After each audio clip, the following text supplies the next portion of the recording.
پہلے زمانے کے لوگ اسی لیے برباد ہوئے ہیں کیونکہ ان کے امیر جب کوئی غلط کام کرتے تھے تو ان کو چھوڑ دیا جاتا تھا،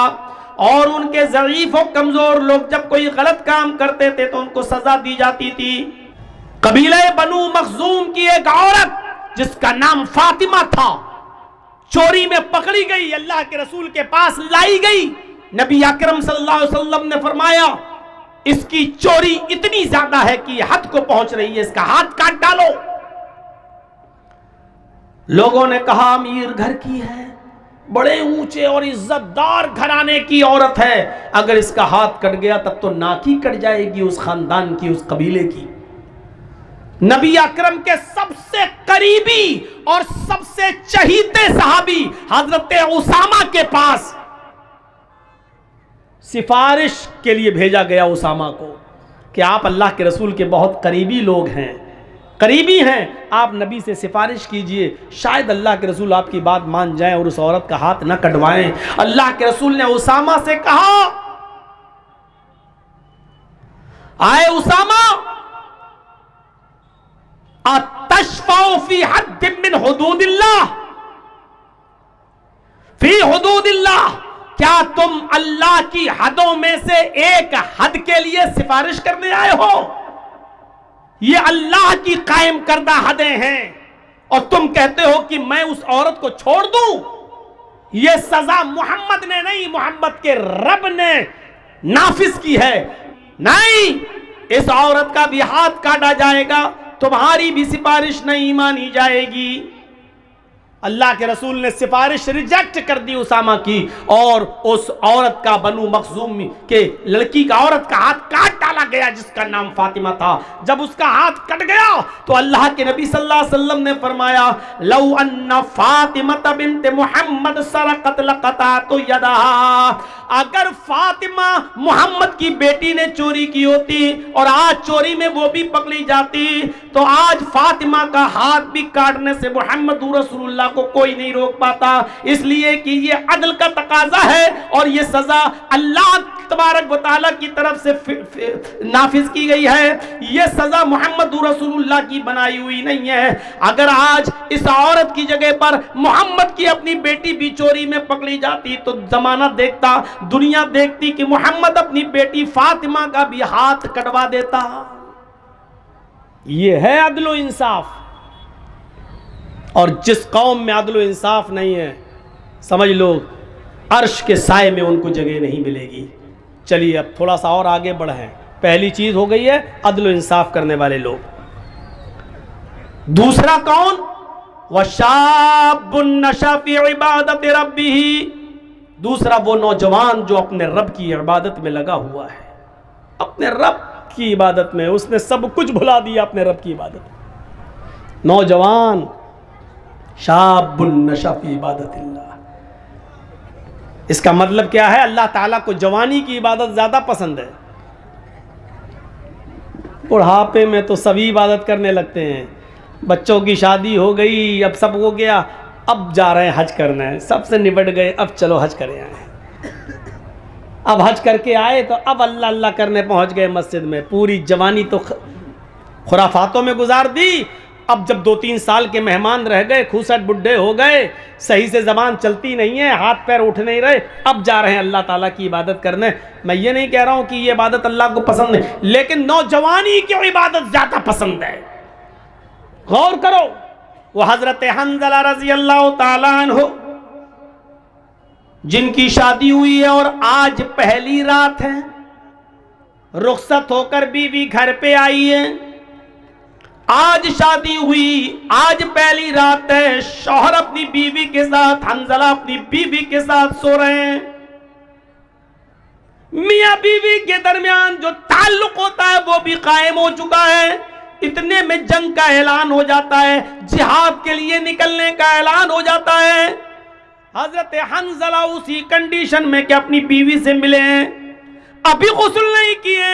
اعلان جہاد سنتے ہیں، اپنا گھوڑا کھولتے ہیں اور جہاد کے لیے نکل جاتے ہیں۔ بیوی کہتی ہے اے میرے پیارے شوہر میں تمہیں روک تو نہیں رہی ہوں, جہاد فرض ہے تمہیں جانا بھی چاہیے, لیکن کم سے کم غسل تو کر لو, نہا تو لو. ابھی آپ نے میرے ساتھ صحبت کی ہے, میرے ساتھ ہم بستر ہوئے ہیں اور فوراً میدان جہاد میں جانے لگے ہیں, کم سے کم آپ غسل تو کر لو. فرمایا اے میری بیوی اعلان نہیں سنا ہے, یہ ندائی یہ آخری آواز ہے, اس آواز کو سننے کے بعد کوئی شخص بھی اب تھوڑی دیر بھی اپنے گھر میں نہیں رک سکتا ہے. میری بیوی میں غسل کے لیے کیسے رک جاؤں کہ یہ آخری ندا آ چکی ہے کہ اب کوئی بھی اپنے گھر میں نہ رکے, میں فوراً نکل رہا ہوں. اللہ میرے دل کے حال کو جانتا ہے, اللہ میری دل کی نیت کو جانتا ہے.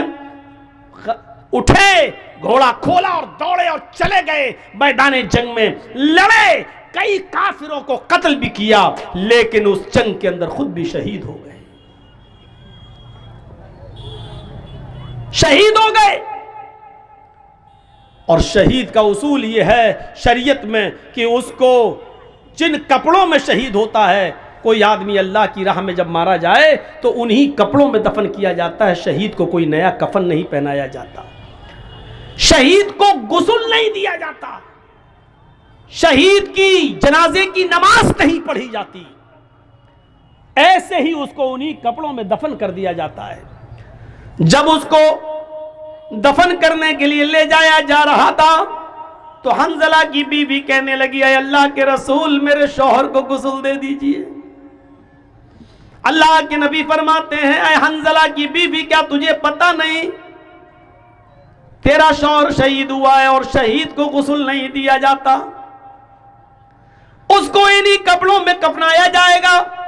انہی کپڑوں میں دفنایا جائے گا جس میں وہ شہید ہوا ہے, اور قیامت کے دن اسی حال میں اٹھے گا کہ اس کے جسم سے خون گر رہا ہوگا. اللہ خون گرتے ہوئے خون کو دیکھ کر کہے گا فرشتوں اس کو جنت میں لے جاؤ, یہ تو میرے لیے ساری چیزوں کی قربانی دے کر آیا ہے, اس کا کیا حساب لوں, اس سے کیا سوال کروں, اس سے کیا پوچھ تاچھ کروں, اس سے کیا کوشچن آنسر کروں, اس کو جنت میں داخل کر دو. حنظلہ کی بیوی کہتی ہے اللہ کے رسول میں کیسے بتاؤں, ان اللہ لا یستحی من الحق, اللہ تعالی حق بات سے نہیں شرماتا ہے. میری شادی ہوئی تھی, حنظلہ نے میرے ساتھ رات گزاری تھی اور میرے ساتھ صحبت کی تھی, اور جب آخری اعلان سنا تو بغیر غسل کے وہ نکل گئے اور جہاد کرنے لگے. میں اس غسل کی بات کر رہی ہوں جو غسل بیوی سے ملنے کے بعد کیا جاتا ہے. حنظلہ کو وہ غسل دے دیجئے کیونکہ حنظلہ بغیر غسل کے نکل گئے تھے اور وہ شہید کر دیے گئے. تھوڑی دیر توقف کیا, اللہ کے نبی جناب محمد رسول اللہ تھوڑی دیر رکے رہے اور تھوڑی دیر کے بعد فرمایا ساتھیو اس جنازے کو اٹھاؤ اور قبرستان میں لے جا کر ان کو دفن کرو, میں بھی چل رہا ہوں. حنظلہ کی بیوی پھر بولی اے اللہ کے نبی اتنی دیر رکنے کے بعد بھی آپ نے غسل نہیں دیا. فرمایا اے حنظلہ کی بیوی اپنے گھر جا, تیرے شوہر کو محمد رسول اللہ کے غسل کی ضرورت نہیں ہے. آسمان سے 70,000 فرشتے زمین پر اترے اور ان فرشتوں نے تیرے شوہر کو غسل دے دیا. تیرا شوہر غسیل الملائکہ ہے, فرشتوں نے تیرے شوہر کو غسل دے دیا ہے. تیرے شوہر کو ہمارے غسل کی ضرورت نہیں ہے, تیرا شوہر فرشتوں کے ذریعے غسل دیا ہوا ہے. اور پھر حنظلہ کو دفن کر دیا گیا. میرے بھائیوں یہ نوجوانی کی عبادت تھی, اپنی پیاری بیوی کو چھوڑ دیا, پہلی شادی, پہلی رات, 24 گھنٹے بھی اپنی بیوی کے ساتھ نہیں رہ پایا اور اعلان سنا نکل گیا, جہاد کیا اور قتل ہو گیا, شہید ہو گیا. ایسا نوجوان اللہ کے عرش کے سائے میں ہوگا. وَشَابٌ نَشَأَ فِي عِبَادَةِ رَبِّهِ, وہ عقبہ ابن نافع جس نے اسلام کا پرچم لہراتے لہراتے دائیں اسلام بائیں اسلام پیچھے اسلام سامنے سمندر, اللہ میں دائیں دیکھتا ہوں تو تیرے نبی کا جھنڈا لہرا رہا ہے, بائیں جہاں جاتا ہوں تیرے نبی کا پرچم لہرا رہا ہے, پیچھے مڑ کے دیکھتا ہوں اور جہاں جہاں تک میں گیا ہوں تیرے نبی کا جھنڈا لہر چکا ہے, سامنے سمندر ہے, اب میں کیا کروں. یعنی اب دنیا میں کوئی چپا باقی نہیں رہا جہاں تک ہم گئے، اسلام ہی اسلام، اب سامنے سمندر ہے۔ اے اللہ، یہ ہمارے ساتھ 1500 نوجوان ہیں جو گھوڑے پہ بیٹھے ہوئے ہیں، یہ سب اسلام کا جھنڈا لہرانا چاہتے ہیں۔ میں نے دائیں بائیں اور پیچھے تو اسلام لہرا دیا ہے، تیرے نبی کا جھنڈا پھہرا دیا ہے، لیکن آگے سمندر ہے۔ اے اللہ، اب میں کیا کروں؟ اس نے سمندر کے پاس اپنی تلواروں کو گاڑا، سمندر کے پانی سے وضو بنایا اور وہیں پر نماز پڑھ دی پی۔ نماز ادا کرنے کے بعد کہنے لگا وہ نوجوان عقبہ ابن نافع، اے اللہ، اگر میں اس سمندر کے بارے میں جان جاؤں کہ اس سمندر کو پار کرنے کے بعد بھی تیری کوئی مخلوق رہتی ہے، اس سمندر کو کراس کرنے کے بعد کوئی تیری بستی آباد ہے جہاں تیرے بندے رہتے ہیں، تو اے اللہ اگر مجھے اس بات کا علم ہو جائے تو قسم ہے تیرے عزت و جلال کی، میں اپنے گھوڑوں کو سمندروں میں ڈال دوں گا اور سمندر سے تیرتے تیرتے اس بستی تک پہنچنے کی کوشش کروں گا، اور اس وقت تک چین کے ساتھ نہیں سوؤں گا جب تک کہ اس بستی میں بھی تیرے نبی جناب محمد رسول اللہ کا پرچم نہ لہرا دوں۔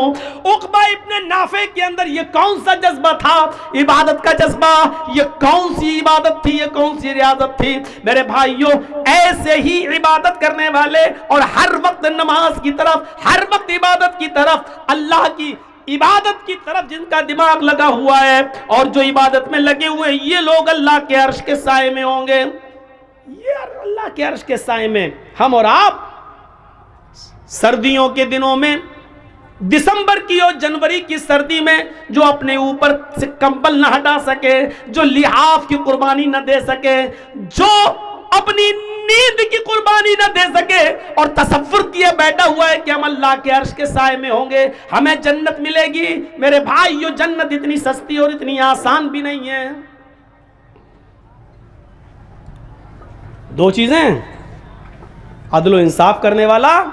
اور دوسرا وہ نوجوان جو اللہ اپنے رب کی عبادت پہ لگا ہوا ہے۔ اب تیسری چیز پہ آئیے،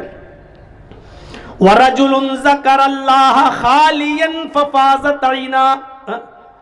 وَرَجُلٌ قَلْبُهُ مُعَلَّقٌ فِي الْمَسَاجِدِ۔ تیسرا وہ آدمی جس کا دل مسجد کی طرف لگا ہوا ہے، جس کی تشریح میں نے ابھی ہلکی سی کی تھی۔ ظہر پڑھ کے آیا، گھر پہ کام کر رہا ہے، ابھی ٹائم ہے، ہاں ابھی عصر میں ٹائم ہے، بار بار گھڑی دیکھ رہا ہے، بار بار سورج دیکھ رہا ہے، بار بار آسمان دیکھ رہا ہے، بار بار کان لگا رہا ہے، اذان کی آواز تو نہیں آ رہی، اور جیسے ہی عصر کی اذان ہوئی فوراً مسجد میں۔ عصر پڑھ کے آیا، مغرب کی طرف دماغ لگا ہوا ہے، فوراً مغرب میں۔ مغرب پڑھ کے آیا، گھر پہ کچھ کھانا وانا کھایا، بار بار اس کا دماغ، اس کا دل مسجد کی طرف لگا ہے، کب عشاء ہو، کب عشاء ہو، کب عشاء ہو، اور جیسے عشاء کا وقت ہوا فوراً مسجد میں۔ عشاء کے بعد سو رہا ہے گھر میں، بار بار بیچ میں رات میں آنکھ کھلتی ہے، بار بار گھڑی دیکھ رہا ہے، بار بار باہر نکل کے دیکھتا کہیں فجر کا وقت تو نہیں ہو گیا ہے، اور جیسے ہی فجر کی اذان کا وقت ہوا فوراً مسجد میں۔ قلبہ معلق فی المساجد، جس کا دل لٹکا ہوا ہے مسجدوں میں۔ حضرت مصعب رضی اللہ تعالی عنہ عامر ابن عبداللہ ابن زبیر کا واقعہ نقل کرتے ہیں۔ حضرت مصعب ابن عمیر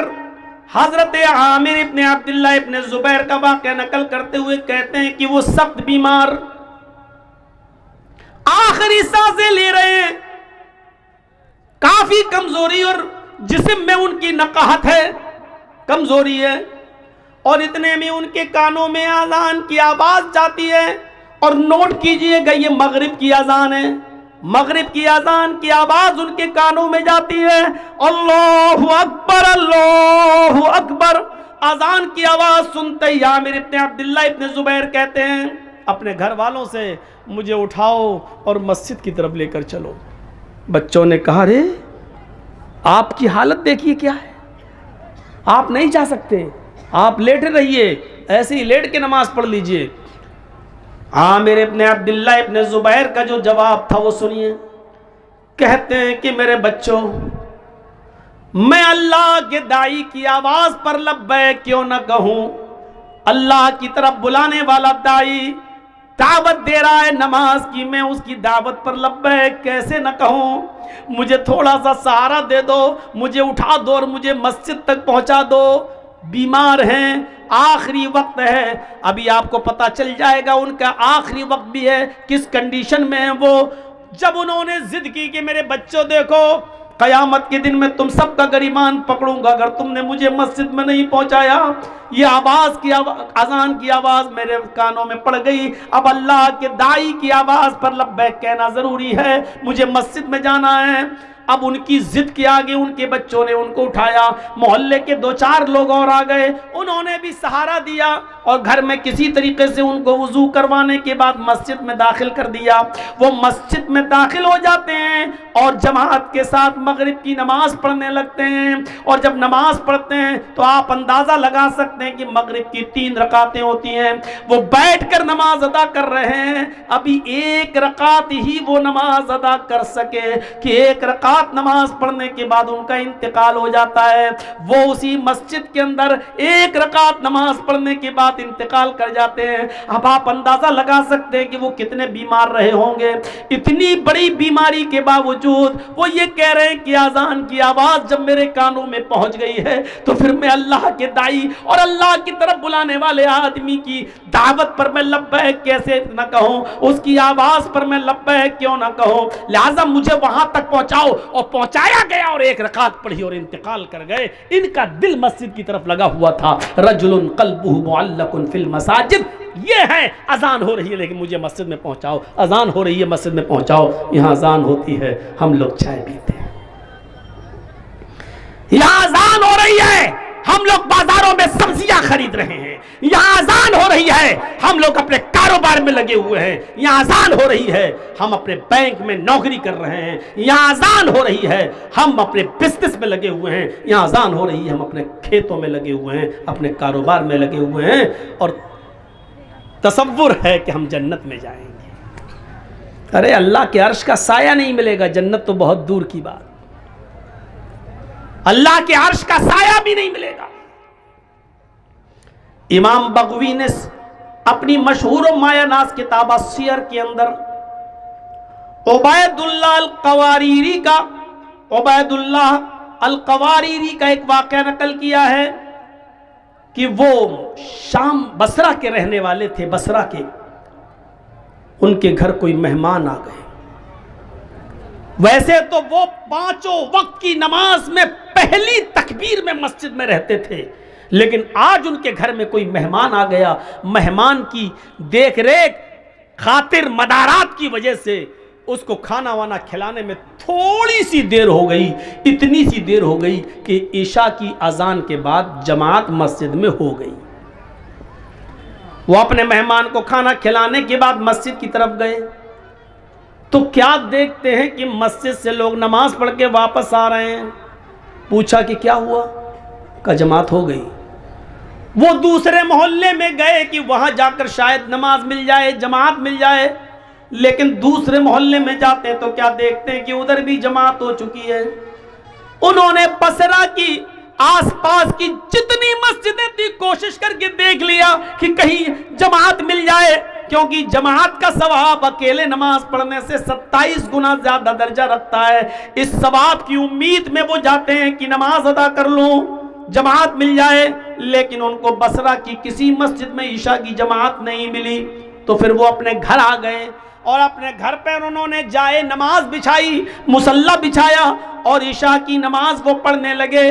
جب وہ 1 مرتبہ 4 رکعت عشاء کی پڑھ چکے تو کہنے لگے کہ عشاء کی نماز جماعت کے ساتھ اگر میں پڑھتا تو 27 گنا درجہ ملتا، 27 گنا ثواب ملتا، تو کیوں نہیں میں جماعت کے ثواب کو پہنچنے کے لیے عشاء کی نماز کو 27 بار پڑھ لوں۔ اگر میں 4 رکعت کر کے 27 مرتبہ اگر میں نماز پڑھوں گا تو ہمیں جماعت کا ثواب مل جائے گا۔ تو انہوں نے اپنے گھر میں عشاء کی نماز کو 27 مرتبہ پڑھا، 27 بار، 4 رکعت پھر ہو گئی، چلو دوبارہ کھڑے ہو گئے، پھر 4 رکعت، پھر تیسری بار کھڑے ہو گئے۔ انہوں نے عشاء کی نماز کو کتنی بار پڑھا؟ 27 بار۔ اس کے بعد مطمئن ہو گئے کہ اب مجھے جماعت کا ثواب مل گیا، یعنی انشاءاللہ جو جماعت مجھ سے چھوٹی ہے اس کے برابر ثواب مل جائے گا۔ اس کے بعد جب بستر پہ سونے گئے، علامہ بغوی، امام بغوی سیر میں نقل کرتے ہیں، جب وہ بستر پر لیٹتے ہیں تو خواب میں دیکھتے ہیں کہ وہ گھڑ سواروں کے ساتھ دوڑ رہے ہیں۔ ایک قوم ہے، ایک کچھ لوگ جو اپنے اپنے گھوڑوں کو دوڑا رہے ہیں، مقابلہ کر رہے ہیں۔ عبید اللہ القواریری بھی اس قوم کے ساتھ اپنے گھوڑے کو دوڑا رہے ہیں، اور کیا دیکھتے ہیں کہ سارے لوگ آگے آگے جا رہے ہیں، سب کے گھوڑے مجھ سے آگے دوڑ رہے ہیں، میرا گھوڑا سب سے پیچھے کی طرف ہے۔ میرے گھوڑے سے آگے ایک اور آدمی ہے، وہ بھی اپنا گھوڑا دوڑا رہا ہے، میں اس سے بھی آگے نکلنا چاہتا تھا کہ میں نے اپنے گھوڑے کو ایڑ لگائی، میں نے اپنے گھوڑے کو ٹھوکر ماری، میں نے اپنے گھوڑے کو کوڑا مارا کہ آگے نکلے، تو مجھ سے آگے جو سواری تھا، مجھ سے آگے جو گھڑ سوار تھا، وہ کہنے لگا اے عبید اللہ، اپنے گھوڑے کو ایڑ مت لگاؤ، اپنے گھوڑے کو کوڑا مت مارو، مجھ سے آگے نکلنے کی کوشش نہ کرو، اے عبید اللہ تم ہمارے برابر نہیں آ سکتے ہو، ہم سے آگے نکلنا تو بہت دور کی بات، تم کتنا بھی نیا گھوڑا لے لو، اچھے سے اچھا گھوڑے پہ بیٹھ جاؤ، لیکن تم ہمارے گھوڑے سے آگے نہیں نکل سکتے۔ عبید اللہ القواریری کہتے ہیں کہ آخر تم یہ بات کیسے کہہ رہے ہو، میرا گھوڑا تمہارے گھوڑے سے اچھا ہے اور پھر بھی ہم تمہارے گھوڑے سے آگے نہیں نکل پائیں گے، آخر وجہ کیا ہے؟ تو وہ شخص کہنے لگا جو مجھ سے آگے تھا، اے عبید اللہ تم ہم سے اس لیے آگے نہیں نکل سکتے کیونکہ عشاء کی نماز ہم نے جماعت کے ساتھ پڑھی ہے اور تم نے عشاء کی نماز جماعت کے ساتھ نہیں پڑھی۔ 27 مرتبہ نماز پڑھنے کے بعد بھی وہ درجہ نہیں ملا جو جماعت کے ساتھ نماز پڑھنے کا ملتا ہے۔ وَرَجُلٌ قَلْبُهُ مُعَلَّقٌ فِي الْمَسَاجِدِ، تیسرا وہ آدمی مسجد جس کا دل مسجد کی طرف لٹکا ہوا ہے، وہ آدمی اللہ کے عرش کے سائے میں ہوگا۔ نماز کی طرف ایسا دل ہونا چاہیے۔ اب چوتھا آدمی کی طرف آئیے، چوتھے شخص کی طرف آئیے۔ 3 ہو گئے نا، بار بار گنا رہا ہوں تاکہ یاد ہو جائے۔ عدل و انصاف کرنے والا امیر، دوسرا وہ نوجوان جو اللہ کی عبادت میں لگا ہوا ہے، اور تیسرا وہ آدمی جس کا دل مسجد کی طرف لگا ہوا ہے، جو بار بار نماز پڑھ کے آتا ہو، دوسری نماز کے لیے سوچتا ہے۔ 3 آدمی ہو گئے۔ چوتھا وَرَجُلَانِ تَحَابَّا فِي اللَّهِ اجْتَمَعَا عَلَيْهِ وَتَفَرَّقَا عَلَيْهِ، کتنے لوگ ہیں جو آپس میں ایک دوسرے سے نہیں بولتے لیکن ذاتی دشمنی میں، لیکن چوتھا آدمی عرش کے سائے میں کون ہوگا؟ وہ آدمی جو کسی کا دوست ہوگا تو اللہ کے لیے، اور کسی سے دشمنی کی ہوگی تو اللہ کے لیے۔ آپ سے ہم نے دعوت و تبلیغ کا کام کیا، آپ کو ہماری بات پسند آئی، آپ ہمارے مرید بن گئے، آپ ہماری دوستی ہو گئی، آپ ہماری باتیں سن رہے ہیں، اس لیے آپ جرجی صاحب آئیے چائے پلا، کیوں؟ اس لیے کہ ہم قرآن و حدیث آپ کو سناتے ہیں، آپ اس لیے ہماری عزت کرتے ہیں، یہ اللہ کے لیے ہے۔ ہمارا آپ کا کیا رشتہ ہے، ہمارا آپ کا کیا رشتہ ہے، لیکن یہ محبت اللہ کے لیے۔ اور اگر ہم نے کوئی بات بتائی اور آپ کو برا لگا اور آپ کھڑے ہو کر کہنے لگے ہٹو تم جیسے 50 مولوی آتے ہیں، میں نے بھی تم سے بولنا چھوڑ دیا، تو یہ بھی اللہ کے لیے۔ کیوں؟ کیونکہ میں نے قرآن سنایا، تجھے برا لگ گیا ہے اور تجھے اچھا نہیں لگتا ہے، نہیں بتاؤں گا آج کے بعد تجھے بات، تجھے اگر تکلیف ہو رہی ہے میری بات سے تو نہیں جاؤں گا تیرے پاس، تو اب ہم نے تجھے جو چھوڑا ہے وہ بھی اللہ کے لیے، کیونکہ اور کوئی وجہ نہیں۔ اگر یہ چیز ہے ہمارے اور آپ کے اندر، کسی سے دوستی ہے تو اللہ کے لیے اور کسی سے دشمنی ہے تو وہ بھی اللہ کے لیے، تو ایسا شخص بھی اللہ کے عرش کے سائے میں ہوگا۔ اگر ہم آپ کو چھوڑ رہے ہیں تو اللہ کے لیے ہے تب تو ٹھیک ہے، لیکن آپ کو ہم اس لیے چھوڑ رہے ہیں کیونکہ آپ نے میرا پیسہ مار لیا، آپ نے میرا حق مار لیا، آپ نے میری زمین و جائیداد پہ قبضہ کر لیا، آپ نے ہمیں گالی دی، اس لیے ہم آپ کو چھوڑ رہے ہیں، تو یہ لڑائی نہیں ہے۔ محلے والوں کو، گاؤں والوں کو چاہیے کہ صلح کرا دیں، ملوا دیں، کیونکہ کوئی مسلمان کسی مسلمان سے اگر 3 دن سے زیادہ بات نہیں کرتا تو اس کی نماز، اس کی روزہ، اس کی کوئی فرض اور کوئی نفل عبادت اللہ کے ہاں قبول نہیں ہوتی ہے۔ دوستی کرو تو اللہ کے لیے اور دشمنی کرو تو اللہ کے لیے، کسی سے دوستی ہو تو اللہ کے لیے اور دشمنی ہو تو اللہ کے لیے۔ حضرت علی رضی اللہ تعالیٰ عنہ ایک یہودی سے لڑ رہے تھے، تو مجھے مار دے یا میں تجھے مار دوں، چل، دونوں میں لڑائی ہو رہی، دونوں چل، تو تلواریں دونوں نہیں، ہاتھ سے کشتی ہو رہی ہے، لڑتے لڑتے لڑتے لڑتے کبھی علی اوپر کبھی علی نیچے، کبھی یہودی اوپر کبھی علی نیچے، کبھی علی اوپر یہودی نیچے۔ میرے بھائیوں، اس طریقے سے لڑائی ہوتے ہوتے ایک موقع آیا کہ حضرت علی نے یہودی کے سینے پر چڑھ کر اس کا گلا دبا دیا اور پکڑ کے کس کے اور زور سے اس کا گلا دبانے لگے۔ یہودی نے اپنے منہ میں تھوک جمع کیا ایسا کر کے اور تھوک دیا حضرت علی کے منہ پر۔ حضرت علی نے ایسے تھوک کو صاف کیا اور غصہ آیا حضرت علی کو اور زیادہ، کمینہ تھوک رہا، اور کس کے اس کو دبانا چاہا۔ ابھی تو جب دبا رہے تھے، لیکن جب اس نے تھوکا تو اور غصہ آ گیا، لیکن جب اور غصہ آیا تو اس کو چھوڑ دیا، کہا چل بھاگ جا، میں نے تجھے چھوڑ دیا۔ وہ پیروں پہ گر گیا، کہنے لگا امیر اے علی، میری سمجھ میں نہیں آ رہا ہے، میں نے جب تھوکا تو دیکھا آپ کے چہرے پر کہ آپ کو اور غصہ آیا، اب میں نے بھی سمجھ لیا اس غصے میں تو ہم نہیں بچیں گے، لیکن جب آپ کو زیادہ غصہ آیا تو آپ نے مجھے چھوڑ دیا، یہ کیا بات ہے؟ حضرت علی نے کہا جب میں تجھ سے لڑ رہا تھا تو اللہ کے لیے لڑ رہا تھا، میں تجھے مارنا چاہتا تھا اللہ کو خوش کرنے کے لیے، لیکن جب تو نے میرے چہرے پر تھوکا اور میرے چہرے پر تھوک پڑا تو مجھے اور غصہ آیا، تو یہ غصہ اللہ کے لیے نہیں تھا، یہ میرا ذاتی غصہ تھا، تو میرے اوپر تھوک رہا، تو یہ میرا ذاتی غصہ تھا۔ اگر اس غصے میں تو مارا جاتا تو وہ اللہ کے لیے لڑائی نہیں ہوتی، وہ میرا ذاتی انتقام ہوتا، وہ میرا ذاتی بدلہ ہوتا، اور میں ذاتی بدلہ نہیں لیتا، جا میں نے چھوڑ دیا، اللہ کے لیے لڑ رہا تھا تب تک ٹھیک تھا۔ تو اللہ کے لیے لڑائی لڑ رہے تھے، جب اس میں ذاتی غصہ شامل ہوا تو چھوڑ دیا۔ تو ذاتی دشمنی نہیں ہونی چاہیے۔ ان 4 چیزوں کو نوٹ کریے، کیونکہ 5ویں چیز جو ہم بتانے جا رہے ہیں وہ آج ہمارے معاشرے اور سماج کا سب سے بڑا المیہ بنا ہوا ہے۔ پہلا شخص عدل و انصاف کرنے والا انسان، دوسرا وہ نوجوان جو اللہ کی عبادت میں لگا ہوا ہے، تیسرا وہ آدمی جو جس کا دل مسجد کی طرف لٹکا ہوا ہے، اور چوتھا وہ شخص جو محبت کرتا ہے کسی سے تو اللہ کے لیے اور دشمنی کرتا ہے کسی سے تو اللہ کے لیے، اور 5واں نوجوانوں معاشرے میں سب سے بڑی برائی یہی،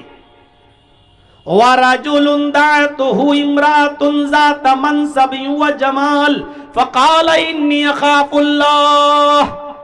ایسا آدمی جس کو کسی خوبصورت حسین و جمیل عورت نے برائی کے لیے بلایا، ذات منصب، شریف گھر کی، و جمال، اور خوبصورت، بد چلن عورتوں کے بارے میں بات نہیں ہو رہی ہے، بازارو عورتیں، پیشہ ور عورتیں، جسم فروش عورتیں، ان کے بارے میں بات نہیں ہو رہی، آپ کے علاقے کی، آپ کے گاؤں کی کوئی شریف گھر کی عورت، ذات منصب، حسب و نسب والی بہترین شریف گھرانے کی لڑکی، و جمال، اور خوبصورت عورت، اگر وہ آپ کو بلاتی ہے کہ آؤ چلو ہمارے ساتھ یہ کام کر لو، ذات منصب، پیسے والی، دولت والی، یعنی وہ آپ کو پیسہ بھی دے رہی ہے، وہ آپ کو موقع بھی دے رہی ہے، وہ آپ کو تنہائی میں بھی لے جا رہی ہے، اس کے پاس سارے انتظام ہے، وہ کہہ رہی ہے کہ میرا روم الگ ہے، میں پیسہ بھی دوں گی، میرے ساتھ رہو، میرے ساتھ کھاؤ، میں کھانا بھی دوں گی، اور میرے ساتھ تم غلط کام کرو گے میں تمہیں اس کی اجرت بھی دوں گی، اور خوبصورت بھی ہے، ذات منصب، یعنی ایسی عورت نے آپ کو بلایا جو خود امیر ہے، جو خود شریف ہے، جو خود پیسے والی ہے، اور جو خود بہت اونچے گھرانے کی ہے، اور خوبصورت اور حسین و جمیل ہے، آپ کے پاس کچھ نہیں لیکن وہ آپ کو دعوت دے رہی ہے، آپ کے پاس موقع نہیں لیکن وہ موقع دے رہی ہے، آپ کے پاس تنہائی کی جگہ نہیں لیکن وہ آپ کو تنہائی کی جگہ دے رہی ہے، یہ سب کچھ ہونے کے بعد پھر آپ نے ایسی خوبصورت، ایسی حسین و جمیل اور ایسی ذات اور منصب اور حسب اور نسب والی اور ایسی شریف عورت کو دیکھ کر کہا ہٹ چل بھاگ یہاں سے، انی اخاف اللہ، میرا رب مجھے دیکھ رہا ہے، میں اللہ سے ڈرتا ہوں، میں تیرے قریب نہیں جا سکتا، میں یہ غلط کام نہیں کر سکتا۔ ایسی عورت کی دعوت کا انکار کرنے والا اور ایسی عورت کے دل اور ارادے کو پورا نہ کرنے والا شخص اللہ کے عرش کے سائے میں ہوگا، اللہ کے عرش کے سائے میں ہوگا۔ امام ابن سیرین کا نام سنیں، بہت بڑے بزرگ گزرے ہیں، بہت خوبصورت تھے، بہت حسین و جمیل تھے۔ یہ جس بستی میں رہتے تھے بزازی کا کام کرتے تھے، کپڑے کی گٹھری کو سر پہ لاد کر گلی گلی محلے محلے میں جا کر بیچا کرتے تھے، اور کسی مسجد کے امام بھی تھے، لے کر گلی گلی بیچا کرتے تھے۔ اس علاقے میں ایک امیر زادی بیوہ عورت رہتی تھی، اس کا شوہر مر چکا تھا، اس کی کافی لونڈیاں تھی، باندیاں تھی، خادمہ تھی، یعنی بہت پیسے والی تھی، بہت امیر تھی، امیر زادی، امیر کی بیٹی تھی وہ، لیکن اس کا شوہر مر گیا تھا، اور وہ اپنی باندیوں، اپنی نوکرانیوں کے ذریعے گاؤں میں، محلے میں اور آس پاس کے علاقے میں ایسے نوجوانوں کو تلاش کرواتی تھی اپنی نوکرانیوں سے کہ کوئی خوبصورت نوجوان ملے تو اس کو ہمارے پاس لے کر آؤ، اور وہ ان کے ساتھ غلط کام کرتی تھی۔ ایک باندی نے، اس کی ایک نوکرانی نے اپنی مالکہ سے کہا، اس بیوہ عورت سے، کہ ایک امام ہے، بہت خوبصورت ہیں، حسین و جمیل ہیں، نوجوان ہیں، کہو تو میں ان کو تمہارے پاس لے کر آؤں، کپڑا بیچتے ہیں۔ تو کہا ٹھیک ہے، اس کو لے کر آؤ۔ امام ابن سیرین کے پاس یہ باندی گئی، وہ کپڑا لادے ہوئے تھے، ان سے کہنے لگی کہ میری مالکن ہیں، وہ آپ سے کپڑا خریدنا چاہتی ہیں، لیکن وہ بہت پردے والی ہیں، باہر نہیں نکلتی ہیں، وہ اپنے گھر پہ تمہیں بلا رہی ہیں اور آپ سے وہاں کپڑا خریدنا چاہتی ہیں۔ امام ابن سیرین رحمت اللہ علیہ اس عورت کے پاس جاتے ہیں، باندی باہر رہ جاتی ہے، اور اس بیوہ عورت نے ان کو اپنے گھر کے اندر بلا لیا۔ یہ کپڑا دکھانے لگے، دیکھو بہن، دیکھو دیکھو، کپڑا کھول کھول کے ان کو دکھانے لگے، اور اس کو تو کپڑا لینا ہی نہیں تھا۔ جب اس کو کپڑا لینا نہیں تھا تو وہ دل لگی کی باتیں کرنے لگی، بہلانے پھسلانے کی باتیں کرنے لگی، ان کو اپنی طرف مائل کرنے لگی اور کہنے لگی مجھے کپڑا خریدنا ہی کب ہے، آئیے میرے قریب ہوئیے اور میرے ساتھ جمع کیجئے، میرے ساتھ ہم بستری کیجئے۔ امام ابن سیرین نے سارے کپڑے کی گٹھری باندھی اور اس کو پیک کر کے رکھا، اور پھر ان کو واعظ کرنے لگے، نصیحت کرنے لگے، ان الحمدللہ نحمدہ ونستعینہ ونستغفر، پورا خطبہ دے ڈالا، اور زنا کی مذمت پر قرآن کی آیتیں پڑھ پڑھ کے اس کو بتائیں، اور بہت سی باتیں بتانے کے بعد جہنم کا عذاب، قبر کے عذاب کے بارے میں بتایا، سب کچھ سنایا، لیکن اس بیوہ عورت پر کوئی فرق نہیں پڑا، اس نے کچھ نہیں دیکھا، وہ بار بار کہتی رہی ٹھیک ہے، اللہ غفور الرحیم ہے، معاف کرنے والا، تم آؤ پہلے میرے پاس، تم آؤ پہلے میرے قریب۔ جب دیکھا کہ وعظ و نصیحت کا کوئی فرق نہیں پڑا اور یہ عورت مائل ہے، یہ زنا پر آمادہ ہے، تو کہنے لگے کہ اب بچنے کا کوئی راستہ بھی نہیں ہے۔ تو ان کے دماغ میں خیال آیا، آئے نوجوانوں، اللہ والے کیسا کیسا کام کر گئے زنا سے بچنے کے لیے، اور ہم تو یہ تصور بھی نہیں کر سکتے۔ امام ابن سیرین کہتے ہیں اچھا یہ بتاؤ کہ تمہارا باتھ روم کہاں ہے؟ مجھے بہت سخت لیٹرین لگی ہوئی ہے، مجھے قضاء حاجت کے لیے جانا ہے، میں لیٹرین سے فارغ ہونے کے بعد آتا ہوں، تمہارے پاس بیٹھتا ہوں۔ اچھا ٹھیک ہے، یہ ہے، اس نے بتا دیا۔ جب لیٹرین سے نکلے تو کچن میں گھس گئے۔ کچن میں جو نالی تھی جس میں بہت زیادہ کچڑا شڑا جمع ہو جایا کرتا تھا، اس میں کالے رنگ کی سیاہ کیچڑ جمی ہوئی تھی نالی میں۔ امام ابن سیرین اسی کچن کی نالی کے پاس بیٹھ گئے، اور اس نالی سے ایک سیاہ رنگ کی کالی کیچڑ نکال کر انہوں نے اپنے چہرے پہ مل لی، اپنے کپڑوں پہ ملا، اپنی داڑھی آڑی پہ ملا، اور پوری طریقے سے اپنے آپ کو لت پت کر لیا کیچڑ سے، اور اسی گندگی کی حالت میں اس عورت کے پاس آئے۔ چلو آؤ ملتے ہیں، کہاں ملیں؟ اس نے کہا ہٹ ہٹ، بدبو آ رہی ہے، یہ کیا کر کے آیا تو؟ یہ جلدی سے کپڑے کی گٹھری اٹھائی اور بھاگ گئے، اور پھر جب گاؤں میں پہنچے تو ایک کنویں سے پانی کھینچا اور وہاں جا کر انہوں نے اپنے کپڑے دھوئے، اور وہاں جا کر وہ نہائے دھوئے اور انہوں نے غسل کیا اور اللہ کا شکر ادا کیا کہ آئے اللہ، آج تو نے مجھے ایک عورت کے شر و فتن سے تو نے مجھے بچا لیا، آج میں زنا جیسی بدکاری سے محفوظ ہو گیا۔ میرے پیارے ساتھیوں، زنا سے بچنے کے لیے غور کرو کہ وہ عورت، امام ابن سیرین اگر اس کا ارادہ پورا کر دیتے تو پیسہ بھی دیتی، تنہائی بھی دے رہی تھی، امیر بھی تھی، کپڑا بھی نہیں خریدتی اور پیسہ بھی دے رہی تھی ان کو، سب کچھ۔ لیکن امام ابن سیرین کے پاس سب کچھ تھا، موقع تھا، تنہائی تھی، اور وہ بیوہ عورت خوبصورت بھی تھی، لیکن ان سب کے باوجود اللہ کا خوف تھا اور اپنے آپ کو بچایا۔ اس سے کہا اللہ سے ڈر، یہ زندگی چند دنوں کی، اللہ کی یہاں منہ دکھانا ہے، نصیحتیں کی لیکن وہ نہیں مانی۔ میرے پیارے ساتھیوں، تب امام ابن سیرین نے اپنے آپ کو ایسے بچایا۔ نوجوانوں،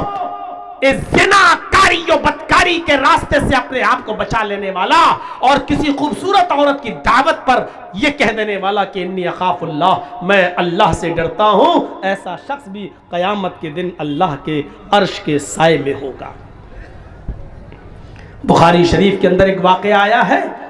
جب مرثد ابن ابی مرثد ایک صحابی ہیں، ایمان لائے، اسلام قبول کیا، تو اللہ کے رسول نے ان سے کہا کہ تم مکے جاؤ، اور مکے میں ہمارے بہت سے مسلمان صحابہ قید ہیں، کافروں کے چنگل میں ہیں، ان سے چھڑا کر چپکے چپکے مدینے کی طرف لاؤ، ان کو وہاں سے چھڑاؤ۔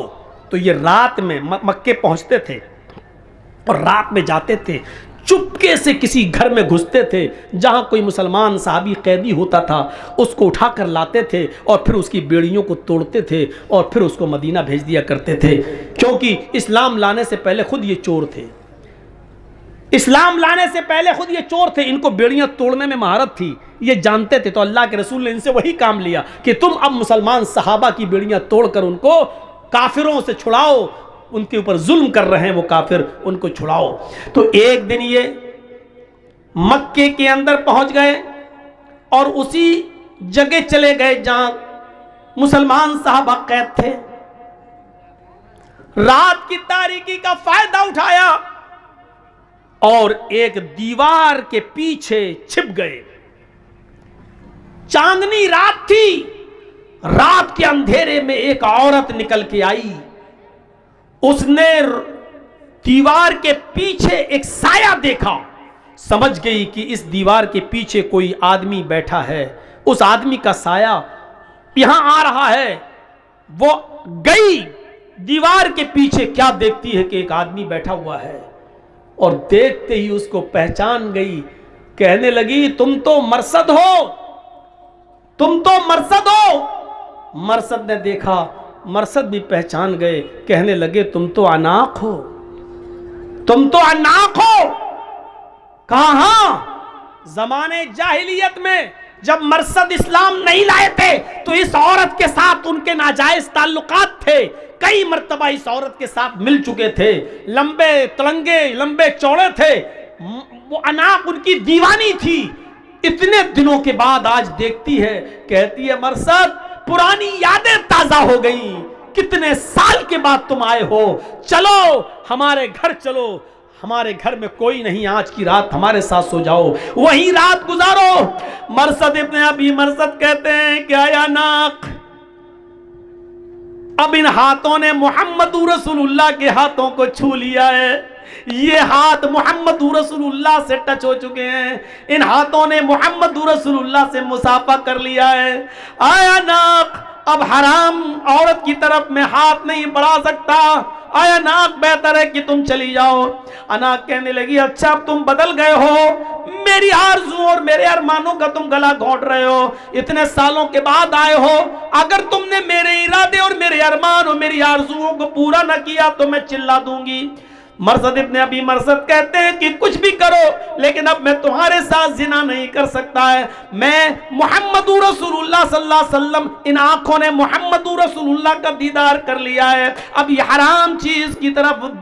اٹھے گی بھی نہیں ہماری نظریں۔ اناق کہتی ہے آئے خیمے والوں اٹھو، آئے گاؤں والے اٹھو، ایک آدمی آیا ہے تمہارے تمہارے قیدیوں کو چرا رہا ہے، تمہارے قیدیوں کو اٹھا کر لے جا رہا ہے۔ اناق کی آواز سن کر محلے والے اور گاؤں والے اٹھنے لگے، دوڑنے لگے۔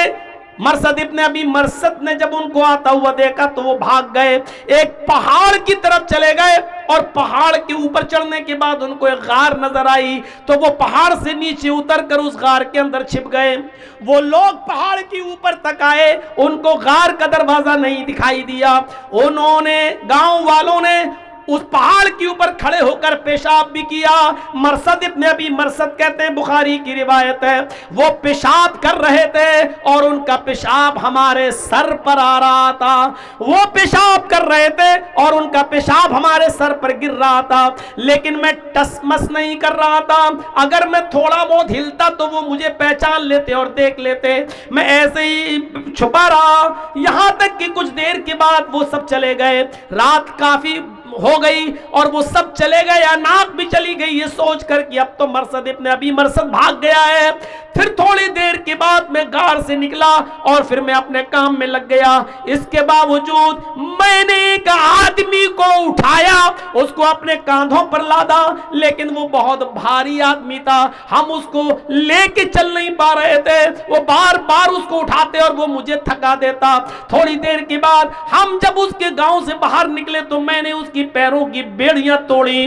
اور اس کے ہاتھوں کی بیڑیاں توڑی اور اس کو لے کر اللہ کے نبی کے پاس آیا۔ اللہ کے نبی محمد رسول اللہ کو پورا واقعہ سنایا۔ اے اللہ کے نبی صلی اللہ علیہ وسلم، ایسا ایسا معاملہ ہے، اناق ہماری پرانی دوست ہے، اس سے ہمارے زمانے جاہلیت میں بڑے اچھے تعلقات تھے، اس کے ساتھ میں زنا بھی کر چکا ہوں، اس کے ساتھ میرا اٹھنا بیٹھنا سب کچھ تھا، اس کے گھر پہ رہتا تھا۔ اے اللہ کے نبی، کیا اسلام لانے کے بعد میں اس سے نکاح کر سکتا ہوں؟ کیا میں اس کو اپنی بیوی بنا سکتا ہوں؟ آپ اجازت دیجئے کہ میں اناق کو اپنی بیوی بنا لوں۔ اللہ کے نبی صلی اللہ علیہ وسلم خاموش رہے کہ آئے مرثد انتظار کرو، اللہ رب العالمین کی طرف سے اگر کوئی حکم ہوتا تو میں تمہیں بتاتا ہوں کہ تم اناق سے نکاح کر سکتے ہو یا نہیں نکاح کر سکتے ہو۔ یہاں تک کہ اللہ رب العالمین نے قرآن میں یہ آیت نازل فرما دی کہ الزانی لا ينکح الا زانیۃ او مشرکۃ، کوئی زانی کسی زانیہ ہی سے نکاح کر سکتا ہے اور کسی مشرکہ سے ہی، اور کوئی زانیہ عورت کسی زانی مرد سے ہی نکاح کر سکتی ہے، یا زانی یا مشرک مرد سے نکاح کر سکتی ہے۔ آئے مرثد، تم ایمان لا چکے ہو، تم مومن ہو چکے ہو، اور کسی مومن کے لیے جائز نہیں ہے کہ کسی زانیہ اور بدچلن عورت سے، کسی زانیہ اور مشرکہ سے نکاح کرے۔ لہذا اللہ تعالیٰ نے تمہیں اناق کے ساتھ نکاح کرنے سے منع کر دیا ہے، تم اناق کو اپنی بیوی نہیں بنا سکتے ہو۔ میرے پیارے ساتھیوں، غور کرو کس طریقے سے اپنے آپ کو زنا سے بچایا۔ جنگل میں موجود بڑی خوبصورت عورت اناق، دوستی بھی رہ چکی ہے زمانے جاہلیت میں، اور وہ کہہ بھی رہی ہے میرے گھر میں کوئی نہیں ہے، چلو اکیلا، تنہائی کا موقع، دل کے سارے دروازے کھلے، پورا چانس اور پورا موقع بھی دے رہی ہے۔ لیکن مرثد ابن ابی مرثد کیا کہہ رہے ہیں؟ اللہ سے ڈر، میں نے اللہ کے رسول کے ہاتھوں کو چھوا ہے، اب یہ کسی حرام چیز کو نہیں چھو سکتے ہیں۔ یہ لوگ اللہ کے عرش کے سائے میں ہوں گے۔ لہٰذا وہ نوجوان، وہ آدمی جس کو کسی خوبصورت لڑکی نے برائی کے لیے بلایا اور اس نے یہ کہہ دیا کہ میں اللہ سے ڈرتا ہوں، انی اخاف اللہ، تو ایسا شخص بھی قیامت کے دن اللہ کے عرش کے سائے میں ہوگا۔ 5 چیزیں ہو گئیں، 2 چیزیں اور رہ گئیں، ان کا بھی خلاصہ کر دوں۔ وَرَجُلٌ تَصَدَّقَ بِصَدَقَةٍ فَأَخْفَاهَا، کسی نے اگر صدقہ کیا، کسی کو دیا چپکے سے، اتنے چپکے سے دیا کہ دائیں ہاتھ سے دیا بائیں کو بھی خبر نہ ہو، تو ایسا شخص جو چپکے چپکے کسی کو صدقہ کرتا ہے، کسی کی غریب کی مدد چپکے سے کرتا ہے، ایسا شخص بھی اللہ کے عرش کے سائے میں ہوگا۔ یہ نہیں رمضان کے مہینے میں کسی غریب کی مدد کر رہے ہیں، 5 کلو آٹا، 2 کلو تیل، 1 کلو چینی، شربت کی بوتل، کھجور، اور اس کا واٹس ایپ پہ فوٹو کھینچ کے واٹس ایپ پہ بھی ڈال رہے ہیں، آج میں نے 20 لوگوں کو کٹ دی ہے، آج میں نے 50 لوگوں کو غلہ پہنچایا ہے، آج ہم نے 50 لوگوں کو، غریب لوگوں کو ساڑی دی ہے۔ میرے بھائیوں، ایسے لوگ عرش کے سائے میں نہیں ہوں گے جو اپنے نیکیوں کی نمائش کرتے پھرے اور جس کو دے رہے ہو اس کو بھی ذلیل کرتے پھرے بیچارے کو۔ ارے کسی غریب کو دے دو، نہ تمہاری بیوی کو پتہ چلے، نہ جس کو دے رہے ہو اس کے بارے میں کسی کو پتہ چلے کہ اس بیچارے کی مدد کی ہے، اس کا پردہ رہنے دو، اس طریقے سے دو دائیں ہاتھ سے کہ بائیں کو بھی خبر نہ ہو، یعنی کانوں کان، ہمارے زبان میں بولا جاتا ہے نا کانوں کان کسی کو خبر نہ ہو، اس طریقے سے صدقہ کرو۔ بخاری کی ایک روایت ہے کہ ایک شخص کہتا ہے اے اللہ آج کی رات میں صدقہ کروں گا اور میں چپکے سے دوں گا، کسی ضرورت مند کو دوں گا۔ پھر وہ رات میں اٹھا اور چپکے سے نکلا اور اس نے ایک ضرورت مند کو رات میں دیکھا، اس کے ہاتھ میں اس نے اپنا صدقہ، اپنا زکوٰۃ کا مال، اپنا صدقہ کا مال اس کو دے دیا۔ صبح جب وہ مارکیٹ کی طرف گیا تو راستے میں باتیں ہو رہی تھیں، کچھ لوگ کہہ رہے تھے دیکھو اللہ کا نیک بندہ بیچارہ رات میں کسی کو صدقہ دینے کے لیے نکلا، وہ چاہتا تھا کہ کسی غریب کو دوں لیکن کسی چور کو دے دیا اس نے کہا اللہ میری نیت تو نہیں تھی چور کو دینے کی، میری نیت تو تھی غریب کی مدد کرنے کی، لیکن اب دھوکے سے چور کے پاس پہنچ گیا تو میں کیا کر سکتا ہوں، اللہ آج میں پھر نکلوں گا اور کسی غریب کی مدد کروں گا۔ دوسرے دن وہ پھر رات میں نکلا چپکے سے، آج پھر کسی غریب آدمی کو اس نے دیکھا جو رات میں موقع، اس نے پوچھا تم ضرورت مند ہو؟ کہا ہاں، اس نے صدقے کا مال اس کو دے دیا۔ صبح ہو کے راستے میں پھر باتیں ہوئی کہ دیکھو آج بھی بیچارہ دھوکہ کھا گیا، کوئی نکلا اور کسی غریب کی مدد کرنا چاہتا تھا لیکن دھوکہ کھا گیا، آج تو اس نے ایک بہت بڑے امیر کے ہاتھ میں پیسہ پکڑا دیا، آج تو بہت بڑے امیر کی مدد کر دی، جبکہ صدقہ تو غریب کے لیے ہے لیکن دھوکہ کھا گیا، اس نے امیر کو دے دیا۔ اس نے کہا اللہ میں کسی غریب کی مدد کرنا چاہتا تھا لیکن آج بھی دھوکہ کھا گیا، پتہ نہیں کیا ہو رہا ہے، اے اللہ میرے کسی کے چہرے پر تو لکھا نہیں ہے کہ کون امیر کون غریب، اب میرے پاس اور بھی صدقے کا مال ہے، آج کی رات میں نکلوں گا تو میری مدد کرنا اور کسی مستحق تک پہنچا دینا، جو مستحق ہو، جو اس کا جو غریب ہو، اے اللہ میں چپکے ہی سے دوں گا، اس طرح دوں گا کہ کسی تیسرے کو پتہ نہیں چلنا چاہیے۔ وہ رات کی تاریکی میں تیسرے دن بھی نکلا اور جب تیسرے دن نکلتا ہے تو پھر کسی غریب کو ڈھونڈتا ہے تو کیا دیکھتا ہے کہ ایک عورت بیٹھی ہوئی ہے، مایوس ہے، پریشان حال ہے۔ یہ اس عورت کے پاس گیا، کہتا بہن اتنی رات میں تم اکیلی مجبور نظر آتی ہو؟ اس نے کہا کہ میں بہت مجبور عورت ہوں، میری مجبوری کا فائدہ مت اٹھاؤ، رات کے اندھیرے میں میرے ساتھ مجبوری کا فائدہ مت اٹھاؤ، جاؤ یہاں سے۔ اس نے کہا میں مجبور ہی انسان کو دیکھ رہا ہوں، 2 دن سے میں برابر دھوکہ کھا رہا ہوں، یہ لیجئے۔ اس نے چپکے سے صدقے کا مال اس عورت کو دے دیا، خوش تھا کہ آج تو میرا صدقہ کسی اچھی جگہ پہنچ گیا، کسی صحیح جگہ پہ چلا گیا۔ صبح ہوتی ہے تو جیسے یہ مارکیٹ کی طرف گیا، لوگوں میں چرچے ہو رہے تھے، تمہیں معلوم ہے؟ کہا نہیں۔ کہا کیا ہوا؟ کہا اللہ کا نیک بندہ آج بھی بیچارہ صدقہ کرنے نکلا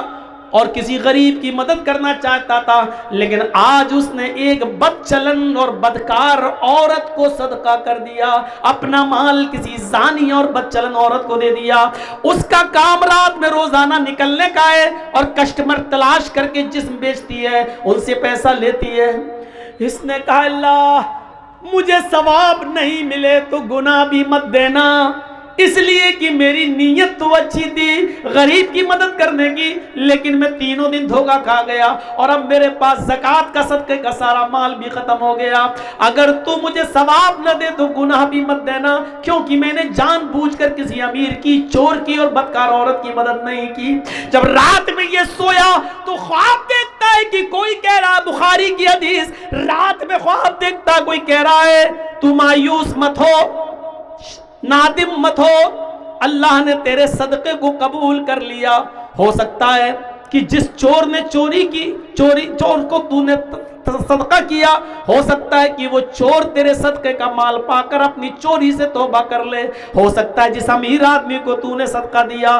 وہ توبہ کر لے اور اس پیسے کو غریب اور مسکینوں میں خرچ کر دے، جس بد چلن عورت کے ہاتھ میں تو نے پیسہ دیا، صدقہ کیا، ہو سکتا ہے کہ وہ اپنے زنا سے توبہ کر لے اور تیرے دیے ہوئے صدقے کے مال سے وہ اپنے بیوی، اپنے بچوں کی اور اپنے شوہر کی دیکھ ریکھ کرے، اور ہو سکتا ہے کہ توبہ کر لے۔ تو نے انجانے میں ایسا کام کیا، اللہ نے تیرے صدقے کو قبول کر لیا۔ میرے بھائیوں یہ حدیث ہمیں بخاری کی یہ بتلا رہی ہے، اگر دھوکے سے رات کی تاریکی میں کسی غریب کی مدد کرنا چاہتے ہو اور آپ نے چپکے سے کسی کی مدد کی لیکن دھوکہ کھا گئے، وہ غریب کی جگہ کوئی اور نکلا یا دھوکے سے آپ کا پیسہ کسی اور کی جگہ پاس پہنچ گیا، لیکن چپکے سے مدد کرنے کی وجہ سے آپ کا صدقہ قبول ہو جائے گا. بھلے ہی آپ نے غلط جگہ دیا ہے جان بوجھ کر نہیں دھوکے سے, تو اللہ رب العالمین آپ کے صدقے کو تو قبول کر لے گا, آپ کو گناہ نہیں پڑے گا, آپ کا صدقہ تو قبول ہو جائے گا, لیکن اس آدمی کو حساب و کتاب دینا پڑے گا جو ضرورت مند نہیں تھا پھر بھی لے لیا, تو آپ کا صدقہ قبول ہو جائے گا. تو ایسے صدقہ کیجئے کہ کسی غریب کو جب آپ دو داہنے ہاتھ سے دو تو بائیں ہاتھ کو بھی اس کی خبر نہیں ہونی چاہیے. یہ ہے صدقے کا مطلب. نمائش مت کریے, کسی کی مدد کر لو, ایک فوٹو لینا ذرا, ہاں کھچ, آج میں نے 10 غریب لوگوں کی مدد کی. اللہ کے عذاب سے ڈرو, اس بیچارے کی نمائش کر رہے ہو آپ. 6 چیزیں ہو گئی. 7ویں اور آخری چیز اللہ کے نبی نے فرمائی, اللہ کے عرش کے سائے میں کون ہوگا؟ رجل ذکر اللہ خالیا ففاضت عیناہ, جو اللہ کے خوف سے اللہ کو یاد کر کے رات کی تاریکی میں اللہ سے ڈر گیا, اس کے عذاب سے ڈر گیا, تو ایسا شخص اللہ کے عرش کے سائے میں ہوگا قیامت کے دن. قیامت کے دن حضرت عمر فاروق رضی اللہ تعالیٰ عنہ رات کے اندھیرے میں روزانہ غریب عورت, ایک بوڑھی عورت اور ایک اندھی اور نابینا عورت کی خدمت کیا کرتے تھے, اور اس کے بعد میں جب خدمت کر کے دربار خلافت میں آتے تھے تو یہ ہاتھ اٹھا کر دعا کرتے تھے تہجد کے بعد, اور روتے ہوئے یہ دعا کرتے تھے کہ ربنا اصرف عنا عذاب جہنم ان عذابها کان غراما, اے اللہ جہنم کا عذاب ہم سے ہٹا لے, اس لیے کہ جہنم کا عذاب برداشت کرنے کی ہمیں چھمتا نہیں ہے, جہنم کا عذاب برداشت کرنے کی ہم میں سکت نہیں ہے. وہ روتے تھے, اللہ کو یاد کر کے وہ روتے تھے اور اپنے آنکھوں سے آنسو بہاتے تھے. آنسو بہانے کا سب سے اچھا وقت رات کا وقت ہے, اور تنہائی میں روئیے. دن میں اگر روتے ہیں تو دکھاوا بھی ہو سکتا ہے, ان کے سامنے روئیں گے تو آدمی کہے گا ہاں بہت رونے والا ہے, دیکھیے کتنا رو رہا ہے. رات کی تاریکی میں اور اکیلے میں روئیے اور اپنے رب کو بنائیے اور دعا مانگیے, ربنا اصرف عنا عذاب جہنم ان عذابها کان غراما. الہ العالمین تو جہنم کے عذاب سے ہم کو نجات عطا فرما, اے اللہ جہنم کے عذاب سے ہم کو بچا لے. ان عذابها کان غراما, کہ تیرا عذاب بہت ہی زیادہ سخت اور چپٹنے والا ہے. یہ دعا مانگتے رہو اور آنکھوں سے آنسو بہاتے رہو. اللہ کے نبی صلی اللہ علیہ وسلم نے ذکر و اذکار کی بڑی فضیلت فرمائی ہے, اور یاد رکھیے اٹھتے بیٹھتے چلتے پھرتے دعائیں پڑھتے رہا کرو. کم سے کم یہ دعا بھی, یہی دعا پڑھتے رہو, رب اغفر لی رب اغفر لی, اے اللہ مجھے بخش دے, اے اللہ مجھے بخش دے. یہ دعا پڑھتے رہو. اللہم انی ظلمت نفسی ظلما کثیرا ولا یغفر الذنوب الا انت فاغفر لی مغفرۃ من عندک وارحمنی انک انت الغفور الرحیم. یہ دعا اللہ کے نبی نے ابو بکر صدیق کو سکھلائی تھی. ابو بکر نے کہا تھا اللہ کے نبی ایسی دعا بتاؤ جس دعا کو پڑھ کر میں اپنے گناہوں کی معافی مانگتا رہوں. اللہ کو یاد کرو تنہائی میں اور آنکھوں سے جس کے آنسو بہ گئے, ایسا شخص بھی قیامت کے دن عرش کے سائے میں ہوگا. تو پھر سے ایک بار گن لیجئے, عدل و انصاف کرنے والا, ایک وہ نوجوان جو اپنے رب کی عبادت میں لگا ہوا ہے, 2 تیسرا وہ آدمی جس کا دل مسجد کی طرف لٹکا ہوا ہے اور ہمیشہ نماز کے بارے میں سوچ رہا ہے, 4 وہ شخص جو کسی سے محبت کرتا ہے تو اللہ کے لیے اور دشمنی کرتا ہے کسی سے تو اللہ کے لیے, اور 5واں وہ شخص جس کو کسی خوبصورت اور شریف خاندان کی لڑکی نے غلط کام کے لیے بلایا اور اس نے کہہ دیا میں اللہ سے ڈرتا ہوں میں تیرے قریب نہیں جاؤں گا, تو یہ شخص بھی اللہ کے عرش کے سائے میں 5. اور 6واں شخص وہ جس نے چپکے سے خاموشی کے ساتھ صدقہ و خیرات کیا, کسی کو کان اس کی خبر نہیں, یہ بھی اللہ کے عرش کے سائے میں ہوگا. اور 7واں وہ آدمی جس نے اللہ کو تنہائی میں یاد کیا اور اس کی آنکھوں سے آنسو آ گئے, تو قیامت کے دن یہ بھی اللہ کے عرش کے سائے میں ہوگا. یہ 7 خوبیاں اپنے اندر پیدا کیجئے اور اللہ کے عرش کا سایہ پائیے. یاد رکھیے جنت اور جہنم کا فیصلہ تو بعد میں ہوگا, پہلے ہمیں قیامت کے دن اس سورج کی جاسوس تپش سے بچنا ہے اور اس کی گرمی سے بچنا ہے. 50,000 سال کا دن ہوگا اور سورج کی گرمی ہمارے سروں پر ہوگی, ہم پسینے میں ڈوب رہے ہوں گے. ایسے موقع پر جس کو اللہ کے عرش کا سایہ نہیں ملے گا اس کے لیے وہ دن بہت بہت خطرناک دن ہوگا، اور جو اللہ کے عرش کا سایہ پا جائے گا وہ مطمئن ہوگا، چین و سکون کے ساتھ ہوگا۔ میرے بھائیوں، یہ پونے 2 گھنٹے کا خطاب میں نے آپ کے سامنے تقریباً کیا ہے۔ اب میں رخصت ہوتے ہوئے آپ سے دعا کرتا ہوں اللہ تعالیٰ سے کہ بار الہ یہ 7 خوبیاں تو ہمارے اندر پیدا فرما دے، یہ 7 خوبیاں ہمیں ہمارے اندر پیدا فرما۔